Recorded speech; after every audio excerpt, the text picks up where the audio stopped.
কি পরিমাণ ব্রেন খাটাতে হয়। ইবলিস বলছে এটা একটা সাধারণ ব্যাপার, কোনো ব্যাপার নয়, যে কোনো মুহূর্তে একটা সাধারণ মানুষকে আমরা বিভ্রান্ত করে থাকি। এবার বলছে রাসূল বলছে বলো তাহলে একজন আলেমকে, একজন হাফেজকে, একজন মুফতিকে, একজন বক্তাকে, ওয়াহিজকে একে বিভ্রান্ত করতে, দিন থেকে বিভ্রান্ত করতে কেমন কষ্ট হয়।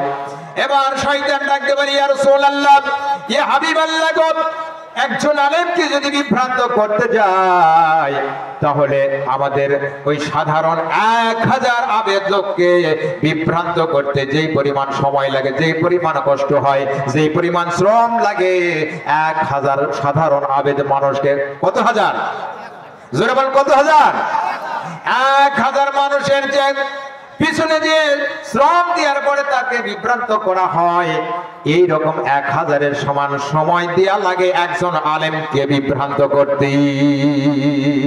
জোরে বলেন আল্লাহু আকবার। এখন এখানে একটা বিষয়, সুন্দর একটা বিষয় ফুটে উঠেছে, সেটা হলো যে আপনাকে আমাকে ভাবতে হবে যে একদিকে 1000 আর একদিকে একজন আলেম, কয়জন? একদিকে 1000 আর একদিকে একজন আলেম, একাই বোঝেন। তাহলে একদিকে 1000 লোক থাকতেই পারে কিনা?